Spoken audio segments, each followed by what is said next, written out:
This meeting is being recorded. Sorry, I forgot to say at that point, the meeting will be recorded. And I should have said to you all about that beforehand. But you will have the opportunity to ask questions to each of the speakers following. If you have any questions you want to put in the chat, because you don't necessarily want to ask them yourself, then Breda and I can pick these up.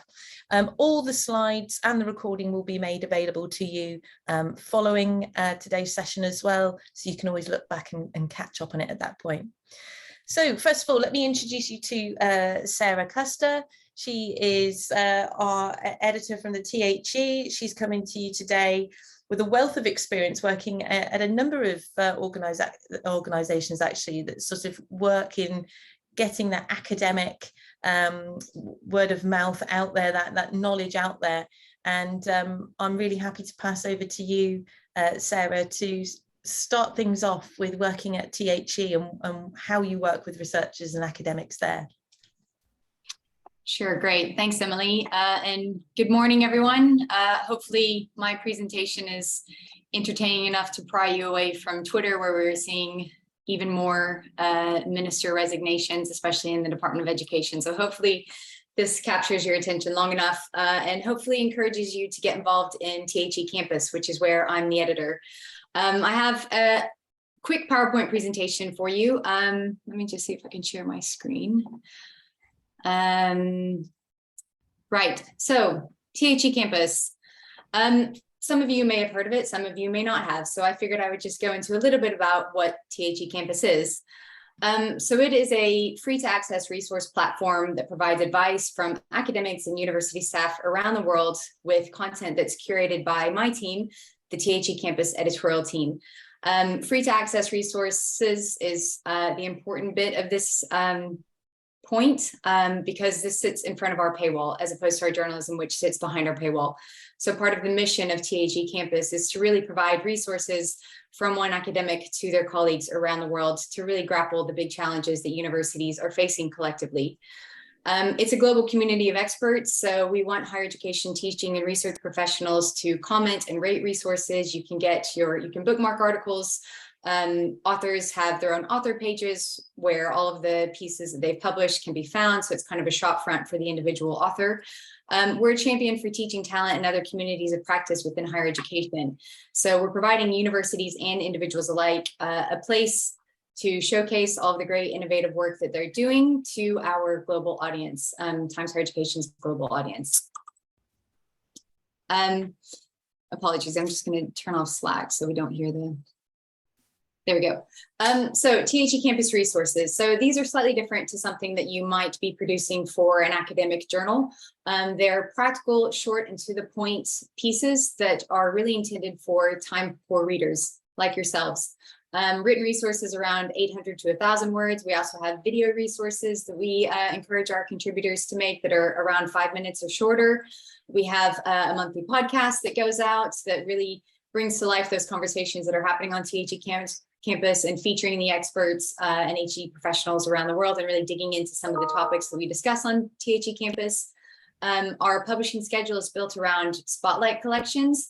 These are our agenda setting, topic driven collections of resources, around 15 to 20 resources that we've curated around a specific topic that come out every fortnight and really show the range of advice that people might have around issues like equity, diversity, and inclusion, or the 21st century skills that academics need, or how to create a happy campus. So they're kind of broad topics that really bring in a variety of advice around different issues.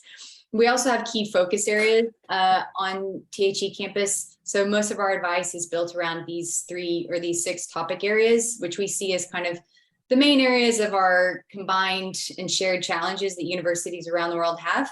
Obviously, there are more than these, and this might grow as the platform grows, but these are the ones that we're focusing on right now. So support for early career researchers, teaching and learning, research management and strategy, progressing the sustainable development goals, internationalization, equity, diversity, and inclusion. So we launched in February of 2021. So this was really born out of the pandemic and the complete upside down switch that universities had to go through to transition all of their work to an online and remote learning environment. Since that time, we've published over 800 resources and opinion pieces from 600 authors, 36 of those spotlight collections that I mentioned. We've had nearly 1 million unique page views, and we attract about 80,000 readers a month. Our audience is global. It reflects our authorship. So we've got most of our readers from the UK, US, Australia. A lot of it reflects the fact that a lot of this content, well, all of the content is free to access. So we have a much greater readership in places like Malaysia or Pakistan, in countries that might benefit more from the types of advice that you can find on the platform. We also have a campus newsletter that's grown from 0 to over 30,000 subscribers that goes out every Friday. And we've partnered with 30 Campus Plus partners representing 5 continents. I'll go into, first, let me tell you what our contributors and readers have said, and then I'll tell you a little bit more about Campus Plus. So this is a nice testimonial from Sarah Birrell Ivory, who's a lecturer in climate change and business strategy at the University of Edinburgh Business School. She said, what a fantastic resource THE Campus is. I was just meant to be browsing the different topics to get a sense of the site, but ended up down a number of fascinating rabbit holes. I could read this site all day. We also have Jonathan Wilson, who's a professor of brand strategy and culture at Regent's University in London, who tells us about his experience of writing for THE Campus and his work with our team of editors on getting his resources out there, saying that it felt like a critical friend who tightened up and sharpened his style and arguments. And finally, we have Melis Sin, who's a senior lecturer in education and social justice at Lancaster University, talking about the response that she received for an op-ed that she wrote. Melis has also come back to us saying that the piece that she wrote was cited in a peer-reviewed journal. So that for us is just testament to the impact that the pieces, the resources on THE Campus can have to the more traditional channels of academic publishing. So just a quick explanation of what Campus Plus is. So we are partnering with universities to be part of our Campus Plus network. As you can see, we've got quite a few from the UK. Some of them might even be your own institutions. So we've got University of Manchester, we've got University of East Anglia, the University of Westminster. And this is where these universities have a special relationship with us as an editorial team. They will get access to our publishing schedule and the spotlight schedule that we've got coming up. So we'll do submission call outs to them. We'll work with them to make sure that the pieces that they submit are up to our editorial standard. They get their logo on our homepage, and the logo goes on their resources that they submit. And the individual institutions have pages themselves where all of the resources that their academics and staff have contributed are displayed there as another storefront for the institution. So this is just a network that we have. By no means does your institution need to be part of our network in order for you to submit content to us. We're taking pitches and contributions all the time. So if you are interested in writing for us, please do get in touch. And that's it.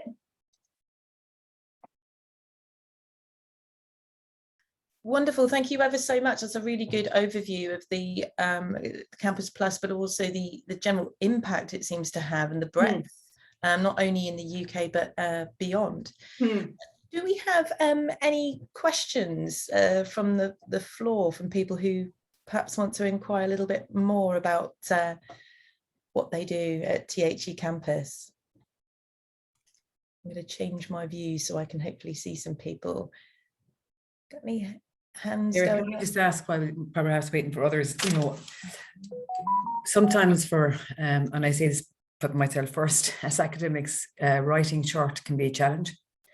So having to present that quality piece of information in those short number of words, have you any indicators as to how we can go about learning? You know, is there a specific tool that is there an approach we can use? How do you guide people when you get, I'm sure you receive a lot of these, and how do you decide which to take and which not to take?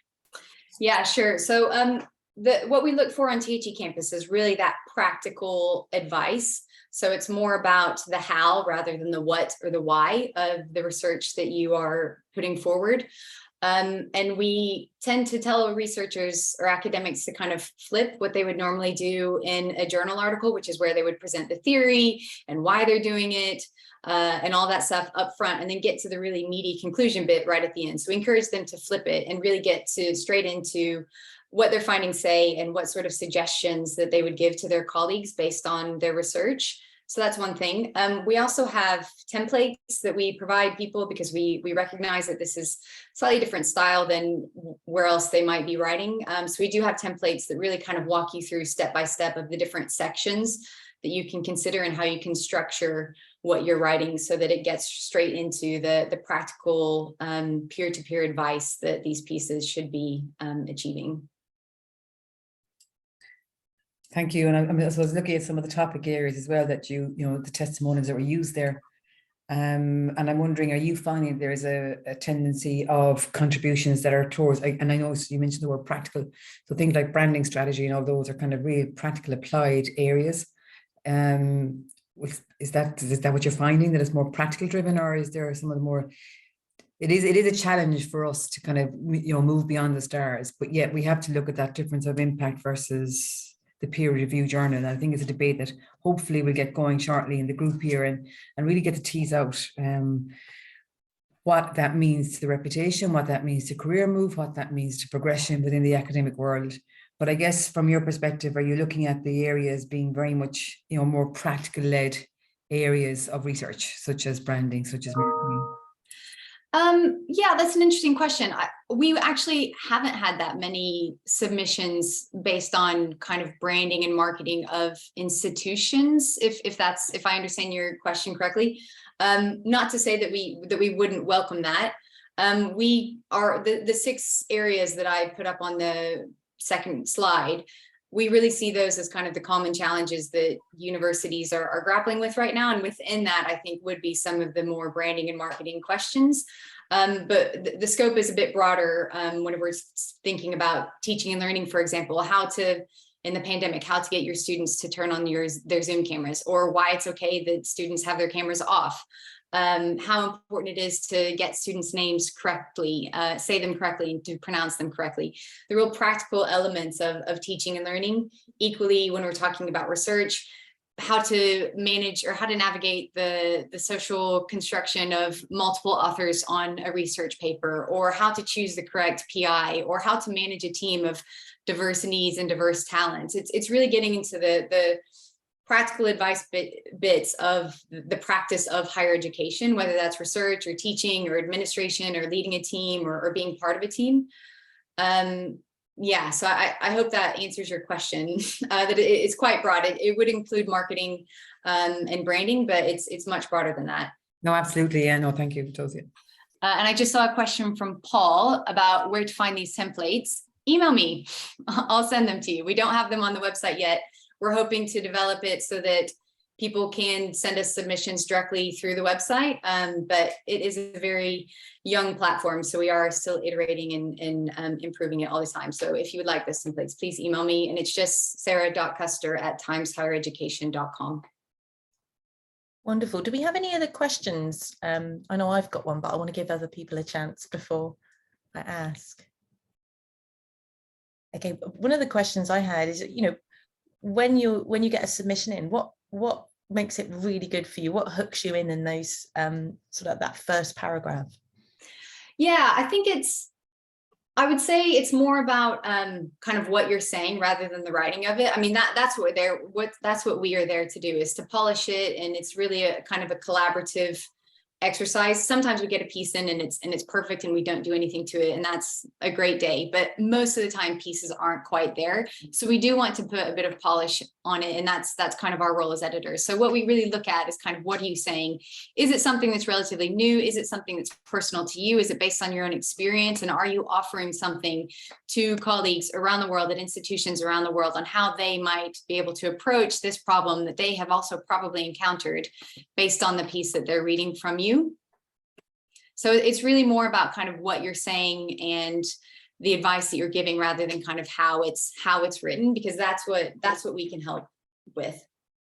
Brilliant. And how provocative, in terms of somebody really sort of challenging the system, are you guys prepared to go? So I've been speaking a lot about resources. We have 2 different kinds of content. So we've got the resources, which are the really straightforward advice pieces, but then we also have views. So those are a bit more slanted. Those are more of an argumentative opinion piece, and those can be as provocative as you want them to be. We encourage people from all different walks of life and belief systems and whatever opinions you might have about higher education to submit views. The only thing that we would require for those pieces, because it is a THE campus view, is that it does offer some sort of suggestion. So it's presenting the problem, whatever you think the problem is, and offering some practical suggestions of how to solve that problem. So it can be an argumentative piece that's provocative, but you can't just say this is a problem. It needs to be, this is the problem and this is what I think we need to do in order to solve it. Brilliant. Thank you ever so much. Well, unless there are any other questions from the floor, I can't see any hands up. Or any other questions in the chat. Can I just say thank you ever so much, Sarah, for your time today. It's been really eye-opening, I think, for me, I'm sure for everybody else, in terms of the content, but also how accessible it is, and the opportunity that we have as researchers in quite a niche area to be part of this. So thank you ever so much. Yeah, thank you so much for inviting me. It's been great to speak with you all, and please do get in touch if you have any questions or even an idea that you want to help flesh out a little bit. We're always happy to hear from people, so please do get in touch. Brilliant, wonderful. Okay, so we'll now move on to our next speaker, and he's joining us today. Where are you today, Peter? I'm actually this is quite ironic, I'm actually sitting in the research company QA, which is the first business I started back in 1989, because I just need to be here today. So that's where you find me. Wonderful. And just as you started talking then, I've got some builders in my house and they started drilling just at the right time. So thank you ever so much, because it enabled me to mute. Unfortunately, they're now still going. So I shall talk through the drilling and just welcome Peter. He's going to be talking to us about sort of a number of potential outputs for our work in enterprise and entrepreneurship education, and podcast, virtual games. You know, you have so many fingers in so many pies, Peter, and I think we're all really interested to find out, you know, how can our work and what we do have an input into those sort of mediums. So over to you, Peter. Right, well, thank you very much. Thanks, Emily, and hello, everybody. And I'm delighted to be able to talk, because this isn't just about saying, okay, so how can you be published through alternative channels? But I also want to touch on how can you publish, and what's that experience like? And I'm sure there are people here in the audience today who, you know, have published, have blogs, maybe have podcasts. I just want to sort of demystify some of this, point to where the opportunities are, share my experience of what it's like being a publisher and receiving other people's information because they want to be part of a podcast, and say, look, this is what to do and what not to do. And I'm also going to touch on SimVenture, because ever since about 2008, once we started winning awards, we got academics coming to us. And I know Kelly Smith's here today, and Kelly was one of those people who said, oh, I'd like to do some research on SimVenture, and just talk about how that process is there for everybody, and how we support academics who do that work. But meantime, back to, first of all, I just want to touch on a story which you may have seen doing the rounds on LinkedIn, which was a problem I encountered when I was in Edinburgh last couple of weeks ago, and there was a train strike. And I couldn't get back from Edinburgh after interviewing with the team for a new post. And so I decided, well, the only way to get home, obviously, is to hitchhike the 200 miles from Edinburgh to York in, well, basically before it got dark. And it's a bit strange. When you're 18 or 19, hitchhiking fine, I think, but, you know, a bit strange, a grey-haired 56-year-old side of the road with a rucksack packed with all kinds of stuff, including a sleeping bag and a computer, trying to get home. The reason I mention this is because I then wrote about that experience of getting home, and the reaction to that story has been amazing. And there have been hundreds and hundreds of people viewing that post. And I think the reason for that is because there are some principles that underpin stuff that gets published and gets shared. One of them is it's obviously original, but I think one thing we can't play down is the issue of storytelling. And often I get people who want to be on the Startup Survival podcast, and that's the podcast I've been running since the pandemic started back in April 2020. But people say, oh, I do this, or worse, I want to be on the podcast. And you've probably heard from Sarah, anybody who says, I want to be in your paper, I want to be on your podcast, it's practically a guaranteed no. Because as I learned when I was trying to get in the papers years ago with the company I'm currently sitting at the moment, you know, journalists are busy, but they're also lazy. We're not lazy by design, but you've just got so many different people trying to get published and trying to get your attention that you're like a river, you take the easiest course. So what you want are guests who make your life easy. And the way to do that is to do your research on the channel that you want to be involved with. So there are loads and loads of podcasts out there, and there are loads of blogs out there. And find the blogs and the podcasts that really interest you, and just settle in and spend a bit of time listening or reading and getting to know the author and building a bit of trust possibly with them too. Because I had someone like Kyle Hegarty, who was episode 10 in the series 3 of the podcast, and he basically talked to me for about 10 months, and then he became a guest on the show, because I also need to know, how is he going to speak? How's he going to come across? Is he going to be a good guest? Because it all reflects on how I look as a podcast publisher. And the other thing people do, I mean, there are academics who feature on the podcast too. And typically I do get academics who say, this is the title of my research. And it's like, yeah, but that's like the bow of a ship. What I need is something really, really focused. And if you were to say, hey, I managed to hitchhike 200 miles from Edinburgh to York, at 3 in the afternoon, and it was great fun and I nearly didn't make it, then it's when you can storify and take a tiny bit of a story from your research, then it makes it possible for it to become something that is publishable, because I know the audience is going to be far more interested in that. And then generally speaking, what happens is that we bring out other elements of your research in the story. We don't start with the start. We start with something down the track that is really focused. The very latest podcast, or the final episode of the podcast in series 3, is called Billionaire Guilt. And this is someone who wanted to be on the show. I mean, I couldn't believe it. Why would a billionaire want to be on my tiny little thing? But he did. And in fact, I found he was trying to be on lots of podcasts all over the world, but everybody else was doing the same thing. They were basically interviewing him and saying, how have you become a billionaire? Well, much more interesting to find out how it felt to become, and what were the issues. And I focused on the guilt that he experienced in getting to where he is, and also the guilt he has of being so wealthy, and what's his philanthropic work like, and what mistakes has he made. So again, it's interested in sort of these niche things. Now, if you want to start a podcast yourself or a blog yourself, there's absolutely nothing to stop you. It's free to do, but just here are some sort of top tips.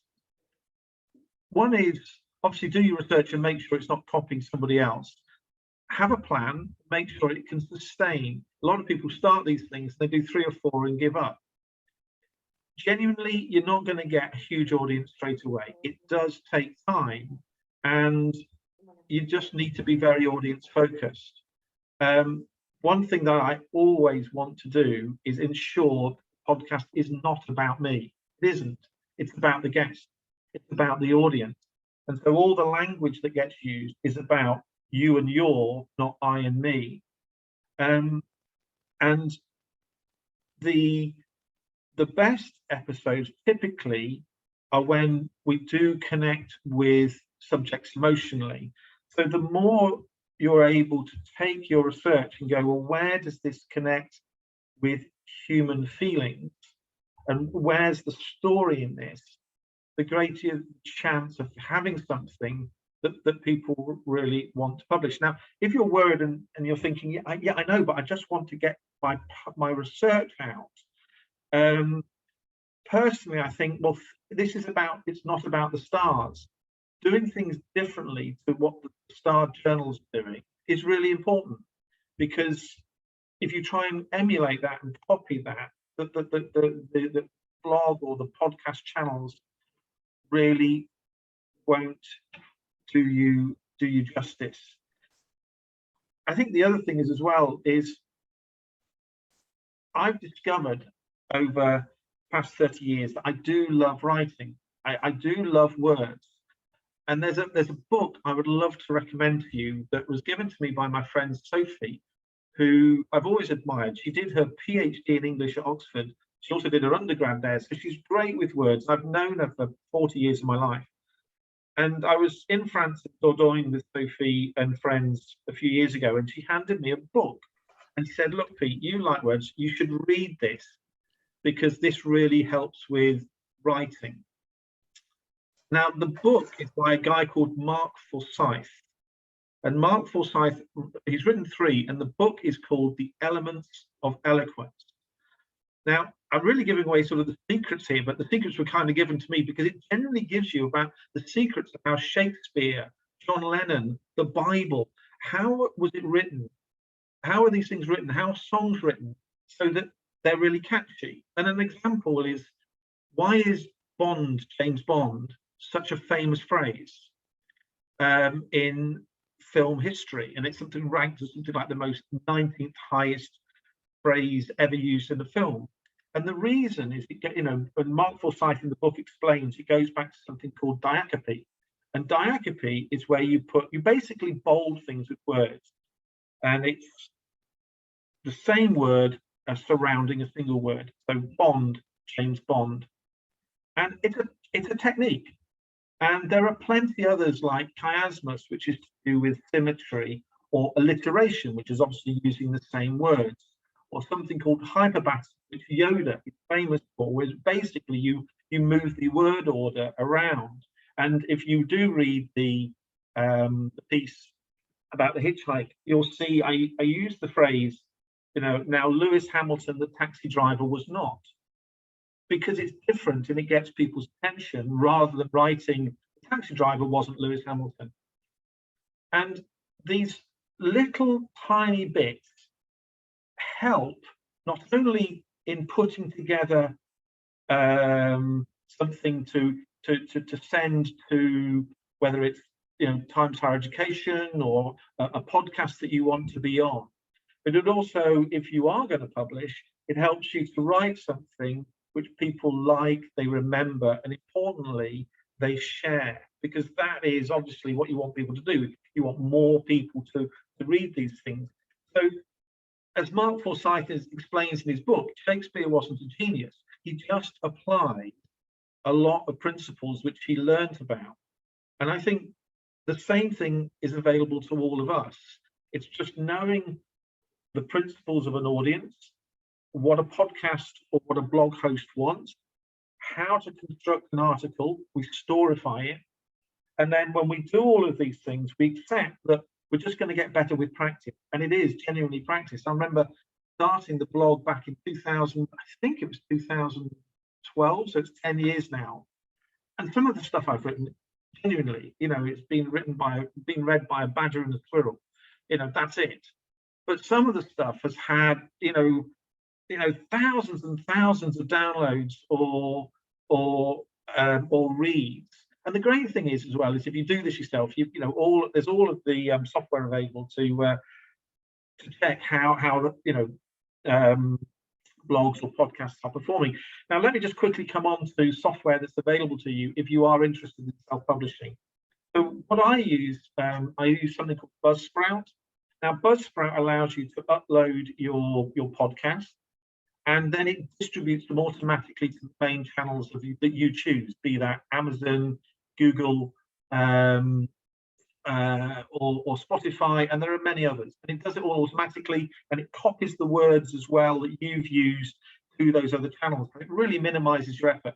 And I think I pay $12 a month, or rather the company pays $12 a month for the privilege of using Buzzsprout. Also, at the moment, most of the recordings are all done using Zoom. And Zoom's really good, but I also have a producer, Duncan, who's wonderful, who goes and actually does the magic bit and brings all the podcasts together and makes sure that it all sounds really good. And if you listen to episode 1, which was back in 2020, because the London School of Economics, LJ Silverman, head of enterprise, said, Pete, will you please do us a podcast on survival? I didn't realize one podcast would become a series of 3. And the quality of that first podcast compared to now is they're just 2 different things. And there are all kinds of software always coming out. And I think it's something called Riverside. I've just published something whereby you can subscribe to Riverside, and it records both voices at the same quality level at the same time. So basically, you've got what you need just to transfer straight to a conversation and produce it, put some music on, and the job is done. I believe that's called Riverside, and thanks for the correction. Yes, 2010, the Hitchhiker's Guide to Entrepreneurship. That was in a Florida hotel, a moment of creativity. And I should come on to that. Is the issue of being creative? Is if you aren't creative, if you don't think, okay, what angle can this be? How can I present this to this particular podcast host or blog host or whatever? Again, you're kind of presenting the bow of the ship. So it's very much horses for courses. So if you find a podcast host and you think, yeah, definitely something will resonate with them, the title of your research that you want to go in so that you can be a guest or get a piece published may well be different to what you give somebody else. A lot of people, especially the big publishers, big corporations, make the mistake of dishing out the same press release or information to all the same podcast hosts or blog hosts or whatever, and it just goes straight to the round file. I mean, it literally is one click and it's gone, and it won't be looked at again, because it's just too much work to try and unscramble it and work out, well, how's this going to work for me? So hopefully that gives you an idea about sort of podcasts and blogs. I'm just going to check my notes. While I'm checking, are there any questions before I come on to the Inventure side of things, or shall I just crack on, Rob, with Inventure? No, well, we can take some questions if anybody has any regarding podcasts. We've had some good recommendations, and I've put links to these in the chat, and so's Rob to the book you mentioned. Any questions from anybody regarding their podcasts in particular? Okay, not at present, Peter. So yeah, crack on with around the simulations. Okay, so just before I go on to simulations, you may well have heard this from Sarah, but the other thing to decide if you're going to send something to a publisher is working out what is your subject, and your subject typically isn't research aspect of research. Again, because if you make it just your whole research, it's too broad. And you know, really summarizing all of that, the more you can think like a journalist, better. It's a bit like the more a student can work out exactly what is wanted from them to get a first, the better, the more likely they are going to do well and get a first. So anyway, that's on that's podcast, blogs, do it yourself, or sending your material to a third party. In terms of Inventure, Kelly was one of the first, but we've had many. I've got a list here: Kelly Smith, Dina Williams, Jyoti Bhardwaj, Marlin Hoffman, Suresh Gamlath. All of these people contacted us, just said, we'd like to do some research about the impact of Inventure, what Inventure is doing, or the behavior of students.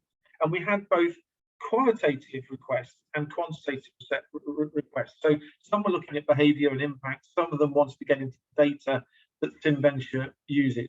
Now, genuinely, we welcome anybody who wants to say to us they really want to do some research. And we sometimes get people wanting to do research and they're not even clients. They just want to do research. And we are an open door to support and help. We have whole communities on LinkedIn of people who are talking about stuff. We've got networks of people all over the world who we can point you towards, say, oh, you want to talk to so-and-so, or you want to talk to so-and-so.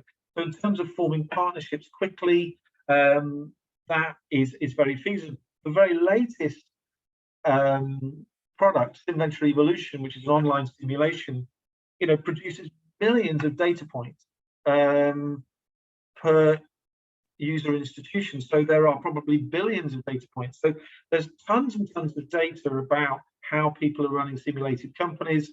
And there's a ton of data there also about how people are behaving in teams or individually, the impact it had on them. And we do our own research as well, and we publish on the blog. So if you just go to simventure.com and look at the blog, we publish articles there. They're often case studies with clients, or they're just academics talking about their experience. So if you did want to do anything on gamified learning, or the impact of educational technology or digital solutions, and SimVenture may be an element of that, you may want to make it central to that. Genuinely, the best thing to do is just get in touch with me, Peter at simventure.co.uk, and say, doing this, what about that? There are two things that we typically can't help with. Generally speaking, we'll give our time, resources, and we'll contacts, but we're not going to fund the research. The other thing that tends to happen as well is people might come to us and say they're going to bid for something, some research typically, and we won't be the lead bid. We won't play the lead role, but we will support. We'll provide the information, the evidence necessary, assuming it's there, so that it can be written up into a bid. And genuinely, you won't want us writing a bid anyway, because we're rubbish at them. It's not what we do. So it's kind of an open door, and there are plenty of people who have taken advantage of what we've got, because for us it's great to see people doing research. And if you just Google SimVenture research or similar words, you'll find relevant material out there. I don't think there's too much more to say on the SimVenture side of things, but just to say that don't be slow in coming forwards. Come and ask, even if you're thinking, oh, this may not be completely what Peter's after. Don't worry. The best thing to do is have a conversation, and let's have a chat and see where it goes. Often what can happen here is we'll say, oh, I don't think we can help you in this instance, but I tell you what, why don't you have a chat with so-and-so in Cape Town, or so-and-so in Bedford or Singapore or whatever, and we'll put you in touch, and we know that they'll be trusted contacts and they will talk. And if nothing else, this widens the network and gives you access to more trusted contacts. So I think that hopefully, I think my time is just about up. I think I said I have sort of 15 minutes. I may have taken 2 more of them, and apologies Rob and Emily for that. So happy to take questions, but if you want to contact me outside of it, you've got my details, and we can go from there. But thanks so much. No, thank you, Peter. That's been brilliant, and a kind of wonderful exploration of the different mediums that you work with in your life. Do we have any questions from anybody at all? I'm just looking around, see if we've got any raised hands. I know that I've got a question actually, Emily. Go on then. I can see Andy. Andy's just posted. Yeah. So Andy was guest in series 2, first episode, and I've referenced Andy 3, 4, 5 times in other podcasts, because of this great line he quoted from. I'll never forget this. I will forget this. Antonio Damasio. We are feeling creatures that think, which is what Andy taught me, and genuinely a great guest and great to work with. And by all means, talk to Andy about what the experience was like being on the show. Over to you, Andy. He has written in the chat that it was how professional it was. It was brilliant because, you know, as Pete said, really, and, you know, as was mentioned earlier, it turns things on its head, that you've really got to think about the key messages, how you put them over. And I think Pete, he scolded me a few times for going, no, that's a bit academic, you know, because, you know, it's all very well to try and build your arguments and say, this piece of literature said this, or this piece of literature said that. Whereas when you work working with the bright, sorry, Pete. You have to appreciate you're not working with the brightest of minds when you're talking to me. So I just like it really simple. Yeah, and it really does push you to, you know, think about that message. The quote was, we are not thinking machines that feel, we are feeling machines that think. Wonderful. Thank you, Andy, and thank you. On that note, we'll move on to another question. I think we've got one from Kelly Smith. If you go. Yeah, well, first a comment. Sorry, I'm in a bit of an echoey space at the moment. So first a comment. Pete is genuinely open and willing to share his knowledge, his experience, to ask questions of you. To find out more about how you think, and it's so useful when you're getting going with anything in enterprise and entrepreneurship education. Pete, I love you to bits. Thank you so much for being there for me right from the very early days when I started in 2006, I think it was. The question is more, I hate hearing my own voice. I absolutely hate it. I have no confidence whatsoever that I have anything meaningful to say. So if you were going to help people like me feel more confident in finding our ability to say what we would love to get across, what's your top tip for gaining your confidence? Thank you, Kelly. I think we all suffer. Everybody suffers from imposter syndrome. And that's a phrase that got mentioned, or has been mentioned across all three series. And even Greg Shepherd, who is the billionaire guest on the last episode, as well as having synesthesia and multiple processing disorders and being autistic, he said, you know, he also suffers from, believe it or not, you know, from imposter syndrome. Now, I think what happens is, it's a bit like that fear we have about presenting when we're younger. And it's kind of like we just got to go through it. The only way to get over it is you just got to go through it. Because you go through it, and there's this quote from Robbie Williams, which I'll never forget when I read the book Feel. And he's about to go on stage at Nebworth in front of 78,000 people. And his mum's there talking to him, and she's nattering away about everything and anything to do with family life. And he knew he had to go. And he left her with the line, "I'm sorry, Mum, I've got to go. I've got to become Robbie Williams." So in other words, it's this alter ego. And I genuinely think that when I'm doing a podcast or doing or particularly a podcast, is that you become someone else. And in a way you have to, because if you succumb to your own terror, and you know, we all know our own weaknesses, we all know our own frailties, and you know, if I gave into those, I would never ever be on anything. Because yes, I've made mistakes, I've done things wrong, my voice I don't like, but you become this alter ego, and it allows you to perform just like I am now. That as soon as this all is over, I will just become a different person, and I'll go away and do my day job. And I remember actually Emily's here, and when we were at the awards last year at IEC, all on film, and there was the television crew, and there's about 6 people in the room, including Emily, and I was there too, and one or two other people. I've got a feeling, Kelly, you were there too. And suddenly the light went on and they said action, and Emily just becomes this different person.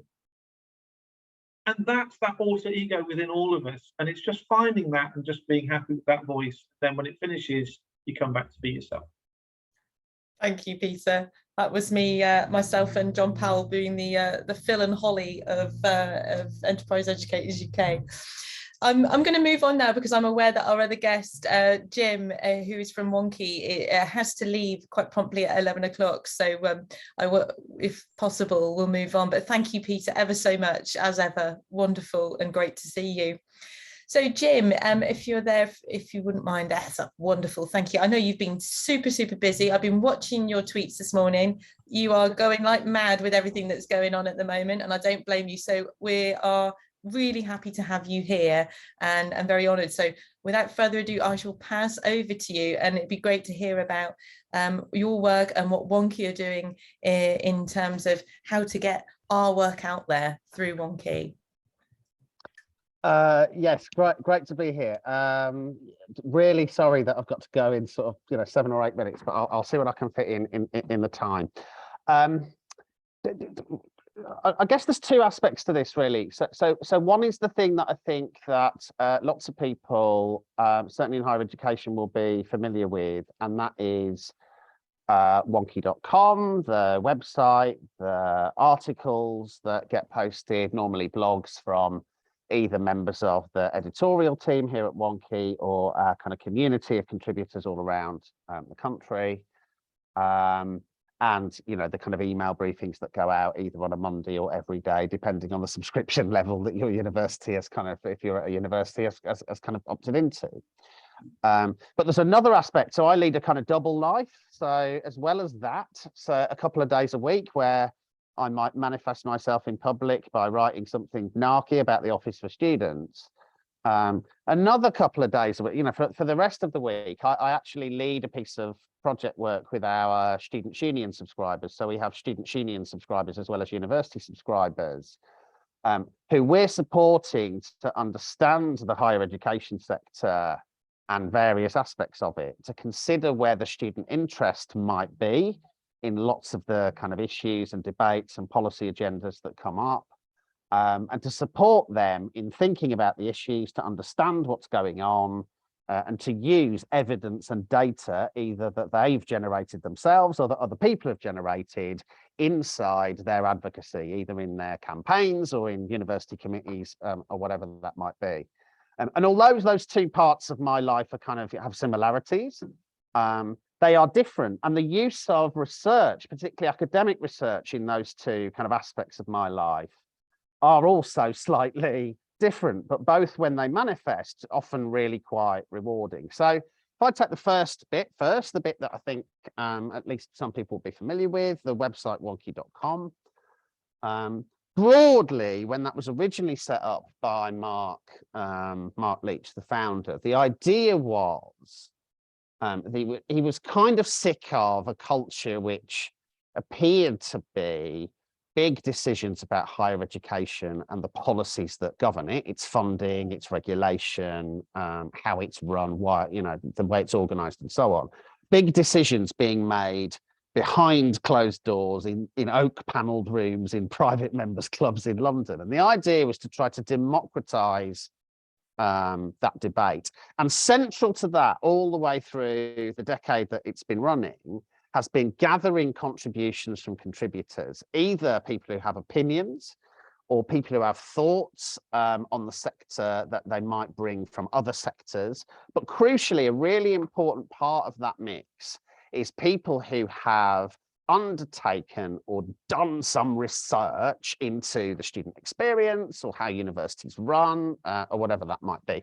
And the reason for that, the reason we're really keen to kind of feature that kind of material is we know there's quite a bit of research being done about what students think and how they behave, or how universities run, or the kind of influences that are on them politically or financially or whatever that might be. But so often the implications of that research in practical terms on the people that could make a real difference as a result of those findings, that connection is weak. So, for all of the work that has been done over the years on impact, we still take a view that a lot of the stuff that people have kind of found out about the sector, about universities, about students, about access, about employability, whatever the agenda might be, they are findings that if we're not careful, end up not being acted on, end up being lost, end up being something that isn't kind of taken seriously, and so on and so on. So, really making impact real, I think, is something we're really interested in. And to some extent, lots of the stuff you've heard from your previous speaker about that, about writing in kind of non-academic language and trying to get to the kind of arguments quickly and not worrying about building an argument over 2,000 words, but getting straight into the kind of argument and the point early on is something we're kind of interested in. And the thing that I would say about that is we are always at Wonky very, very interested in anyone that wants to get their argument out there. And we will spend a disproportionate amount of our time as an editorial team in supporting people to write in a way that we know will capture the eyeballs of readers, not because we make any money from the clicks. So it's not about clickbait for us, and we don't actually carry advertising on the site.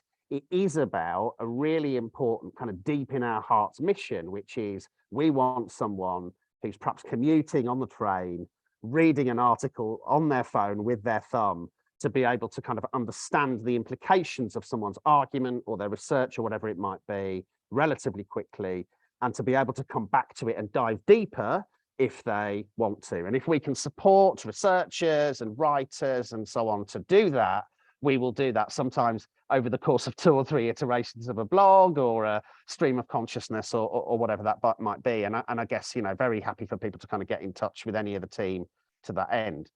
The second thing, though, is about the work we do with student unions. And the reason that's slightly different is because what we're trying to do there is put people who aren't confident in a university committee or aren't familiar with academic language or aren't really sure about whether their instincts about the student experience or about the campaign they want to run would work. We want to put those people in a position where they feel more confident. And I guess what I'd say about that is the role of research in generating confidence in people who want to change things, I think, is undercooked. We don't talk about it enough.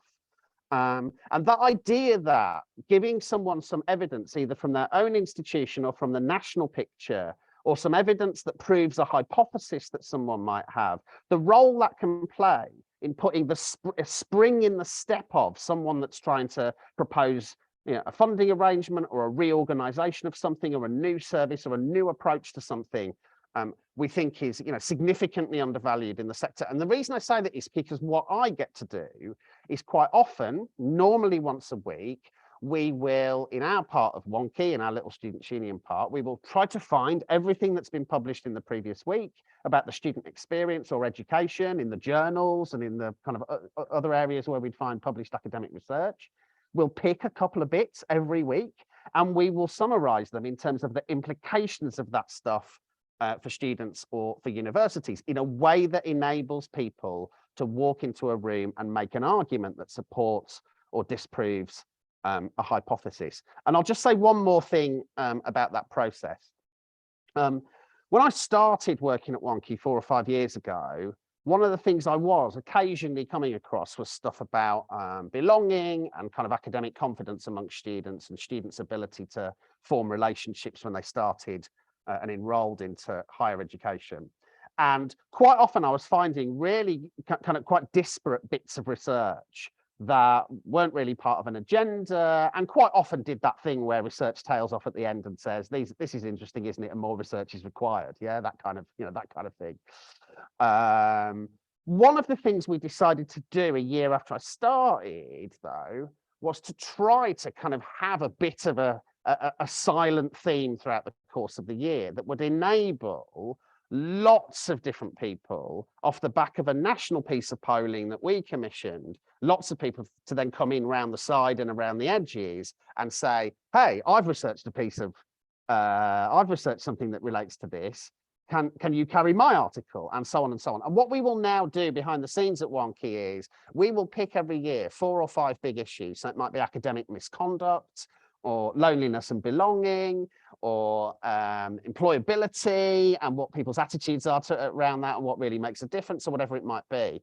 We will commission something kind of big, and we hopefully then create a kind of lightning rod for researchers and for academics to come in and say, well, look, I've got an angle on this, an aspect on this that isn't perhaps universal, may not be the complete panacea, might not be the thing that in and of itself provides the blueprint for a completely different approach in a university, but certainly helps a students' union or a department head or someone that's just interested in the topic to kind of work up their approach to doing things differently in higher education. And ultimately, what we can see, and very happy to give people examples later on kind of offline, what we can see is as a result of this approach, I can see moments where people are actually using research to generate change in organizations and behavior and in student outcomes and so on. And in the end, that's probably what it's all about.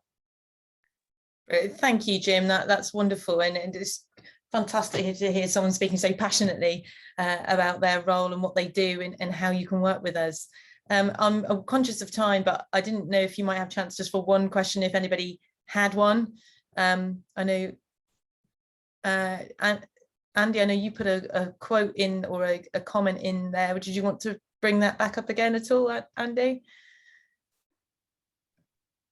Just on the practical sense and insights, been fortunate enough to work, many bodies at international level.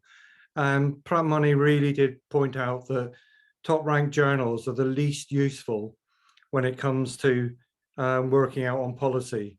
He said they were like grains of sand that were difficult to put together. So I just wondered if Jim sort of had any experience of that or any thoughts around that. Yeah, and I mean, look, the reality is when I read a piece of research, obviously, if I've got enough time, I'll dig into the lit review and I will see all the links to the kind of wider agenda. But I frequently haven't got that sort of time.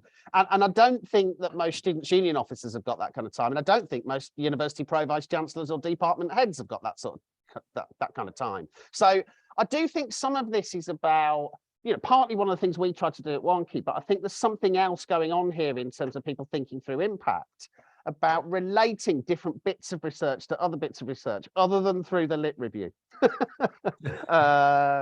Because, frequently people are working on big agendas. Right now people are thinking about, in the broadest sense, how do we ensure that, undergraduates in England get to the second year, because belonging is really important, because it's one of the metrics in the new B3 regulation for OFS. Now, I can think of 30 or 40 really interesting bits of research over the past year that I've read from academics about belonging, partly from the point of view of access and participation, partly from the point of view of what goes on in the classroom, partly from the point of view of extracurricular activities.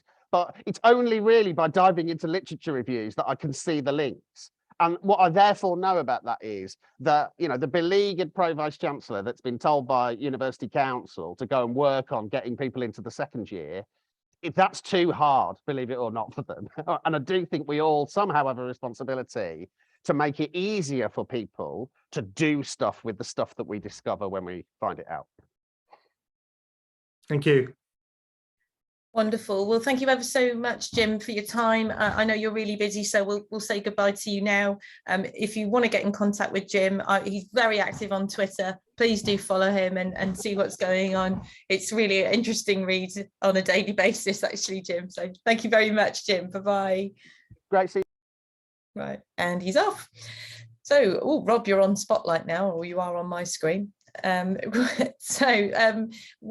heard from our three speakers now. We've had some really interesting points being made, discussions, and I have to say the chat's been really great as well, with some kind of thought-provoking comments, but also some little links to resources that we might take away with us and have a read later. What I'd like to do now is we're going to pop you all into little breakout groups. And there's a couple of key tasks I'd like you to do, and that is to, in your small groups, think about the key takeaway, the messages that we're going to take from what we've heard from our speakers, and how we might put them into practice in our own work. how are we going to perhaps disseminate that amongst our colleagues as well, and really think about our actions moving forward with our own work. Now, some of you might have been thinking about this with a particular piece in mind. Others, just in general, it might inform your practice. Others might disagree and think that actually, do you know what, I'm going to go back to the journal articles. It would be really interesting to have those discussions within your groups. Going to give you sort of about say 10 minutes, and then we'll regroup afterwards to see how those conversations have gone and what actions are going to take place. Principally because as a special interest group, we will be running a writing retreat in October.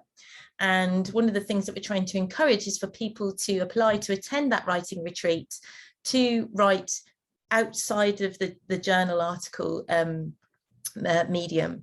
So there is that opportunity for you to apply. It comes at a cost, but it is a reduced cost, reduced by ISBE funding. So please do take a look at that, and hopefully what we've heard today can build into that writing retreat.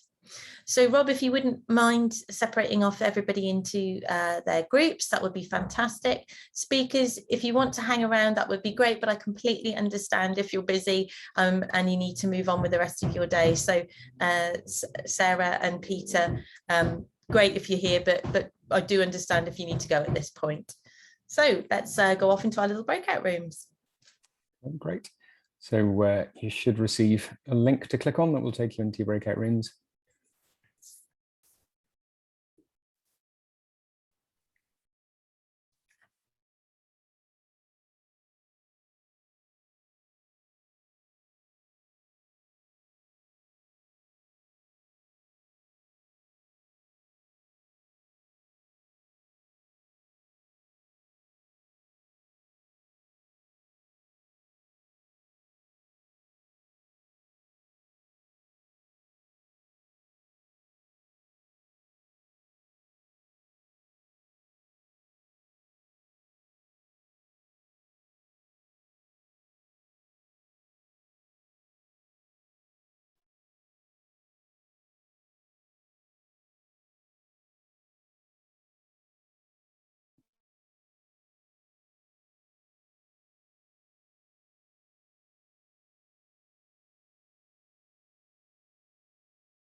Our little breakout group, not just about kind of the key takeaways, but some real thought-provoking points that have come up from that weren't mentioned, and then actions that we're taking forward. And I just wanted to highlight like one that Sunil came up with actually. Sunil, do you want to repeat what you said about the ethics around it? Because I thought that was a really interesting point.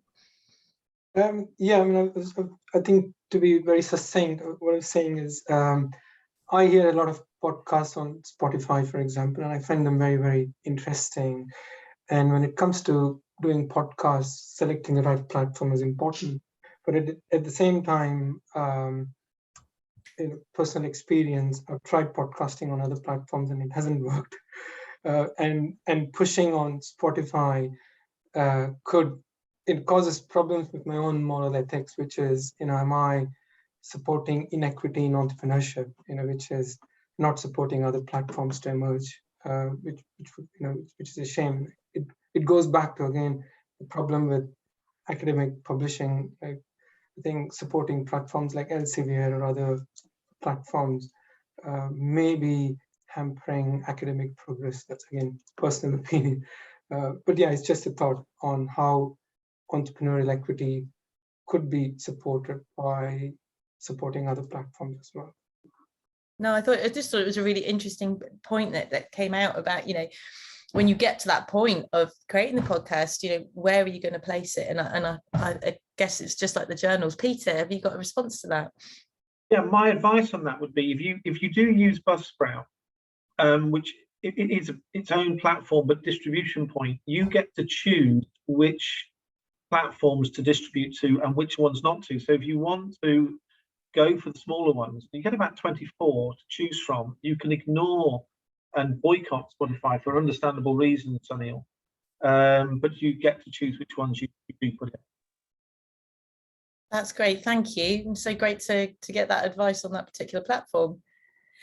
From the other groups, were there any sort of interesting reflections, takeaways at all? If I can just come in there, I think maybe to ask Dan and Paul, there was like, it's just good discussion that really got back to, you know, it goes back to that principle of where's the time, you know, if you want to be student focused or research focused, how can you be both? And I think Dan certainly came up with a very interesting perspective on that area where maybe we just need to take time now and define what is research. I'm not sure, Dan, if you want to share something on that, but I think it was the fact that quite often there's practice-based research that by the time you get to publish it in a 3, 4, 5 star, it's too long. So maybe we need to look at what's that continuum of research where people can onboard at different stages and then use different medium or media to publish and to get that out there was one thing that came up. So the definition of research is back out there for discussion. And the area of the time factor that, you know, if we look upon ourselves as being publishing in the 4 star, 3 star, and we want to have that similar quality in the podcast and other media, then the quality of the work needs to replicate itself across those areas. So how do we find the time to ensure that quality stays there, it stays at that level? And a question from the point of view, is there an opportunity of potential consideration to reputation?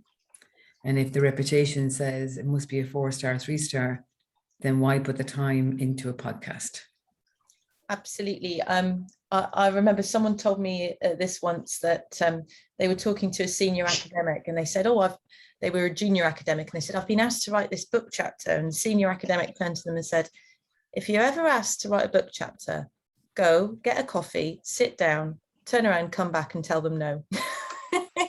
And I always thought, oh no, you know, and it was principally because of this tunneled vision, and I understand it, and I've just written a book chapter on it myself about around employability, enterprise and entrepreneurship, around, you know, the league tables, the things, the tools like the ref forcing us down certain avenues, but I do think we can start to open up a little bit, my own personal opinion, around that whole impact statement and how we push it through there. But I do understand there are still institutions that very much will only give you the time, allow you the time, support you in publishing in that 3-4 star arena.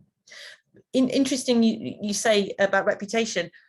I had a question around, and this one might be one that Peter can answer, around, you know, it's more an informal way of putting your research out there. And some of my research has stemmed from my own personal experience, and not great personal experience with particular institutions.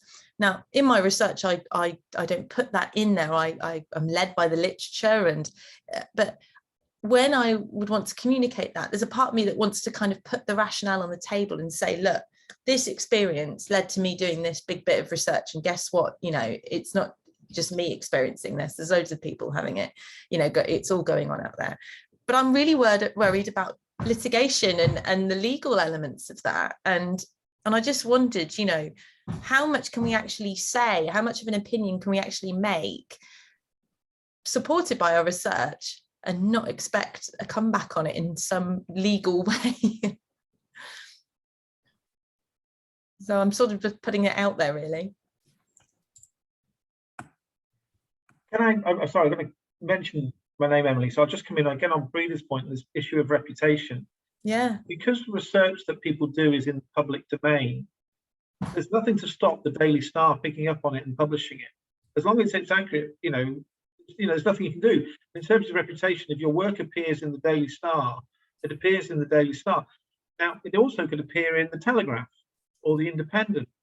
Now, you'll all have different views about what would happen. How would you feel if that happened? I think the issue here is that publishing outside of a journal, whether or not they pick up on your work or you want to actually get published in that, means there is a greater degree of loss of control, because no journalist is ever going to say, yes, you can listen back or you can read this article when I've written it and you can change it. But one thing I always say in the podcast, anybody I'm working with, and said this to Andy, who's here, is my job is to make you sound as great as possible. And so but yeah, it's a fine line, and I completely understand the reputation issue. Yeah, thank you for that response, Peter. I think it just was something that was playing on my mind a little bit. You know, if we open ourselves up in these slightly more informal mediums and perhaps talk a little bit more about us, you know, building that narrative, do we lay ourselves open from a reputation or even a legal point of view if we're talking about a particular situation? Andy? There's also, in our group, we talked a bit around the ethics. From my own point of view, you know, I've got this 36, 37 years worth of alumni feedback now, but only one of that years has actually had ethical approval from the university, so I can't really use it. So you're informal research, but it helps me personally enormously, going back to what you were saying. Yeah. But I think it's beholden to us all to keep, you know, an ethical perspective on what we do. You know, that came out from the comments just now. And, you know, the ref side of things in our group was discussed, and, you know, the immediacy, the human side of it. And again, through my personal experience as an interpreter for the EU or the UN, interpreter of research, you know, being able to persuade and being able to communicate well, all these things, you know, working with Peter, you get better at. And I suspect there's going to be an increasing role in sort of connecting, you know, 4, 5 or 3-star literature with people who can communicate that to the policymakers. At the moment, they're struggling. And I suppose maybe following up on that, Andy, that was part of a discussion of ours as well. And I think, you know, coming from Paul's perspective, was like, what is the future then? If we are looking at that, you know, we're trying to influence policy and to create the impact from that level, you know, is the future that we need to be an omni-channel? You know, is that how we look at it? And is that okay? And so it's upon us then to become more, I guess, experienced in disseminating what we have through the omni-channel network. Is that something we should look for the future? Yeah, another really good point there. Thank you. Any other groups want to feedback anything at all? Okay, and I guess that leads me to say, you know, good luck with any actions that you've put in place. I know I sort of have committed myself to exploring the podcast element a little bit more. Whether or not that will come to fruition, I don't know. A bit like Kelly, I'm not keen on the sound of my own voice, but I'll potentially give it a go with my alter ego. Sorry, Emily, just actually on that, sorry, again, just to bring forward a point, Paul, or sorry, from Paul to Peter. When you just mentioned the voice, is it that it's an audio or a video podcast is the preference? Sorry, just want to bring that. Good point. Sorry, do you want me to answer that, Rita? Yeah. So yeah, I only ever do audio podcasts. Some people do video audio podcasts, but I genuinely want to do something that people can just, you know, people tell me they make dinner or they're in the car and they just want something else to listen to. And so yeah, it's purely audio. Perfect, thank you. Yeah, I listened to it on the way down to picking my little girl up from school the other day. It was brilliant. It was the anger episode from series 3, and it was recommended by Peter, so it was really great. Okay, so yeah, it just leaves me to say thank you ever so much for joining us today, and thank you once again to our speakers. I think it's been a really interesting step away from the daily grind of our roles, and actually a chance to think about where we might get our enterprise and entrepreneurship education research out there in some way, shape or form, and be a bit brave about moving forward potentially with new mediums. As I mentioned previously, we are having a writing retreat. It's going to be at the University of Birmingham at the Edgbaston Park Hotel. It will be subsidised. And Rob will be sending around a link with the slides, with the recording, for you to potentially apply for that. We are not looking for early careers. We're not looking for experienced academics. We're not looking for practitioners. We're looking for everybody. We're looking for a range of people who are undertaking or part of some research in enterprise and entrepreneurship education that want to have some space, some time, some support to write something. And again, we're open to journal papers, book chapters, blogs, scripts for podcasts, you name it. We're open to hearing all those things. So please do consider making an application for that. Andy, you're waving. Have you got a? Yeah, I haven't got a hands up one on Zoom. Oh, okay. We've got a workshop, of course, at IEC on this based on our forthcoming book. So, if anybody's interested in perhaps getting the voices of people who are not your typical academic, people not writing, getting their voices into play, that's what we're going to be talking about. But it's something perhaps we sidestep slightly here, because we do have people who are wonderful educators, wonderful teachers, whose voice may not get heard in, for example, policy dimension. Wonderful. That's great. Thank you, Andy. And we've just had a call as well, Peter, for you to perhaps share at some point what equipment you use when recording your podcast. So I'm guessing the mics and the various physical equipment that you might use.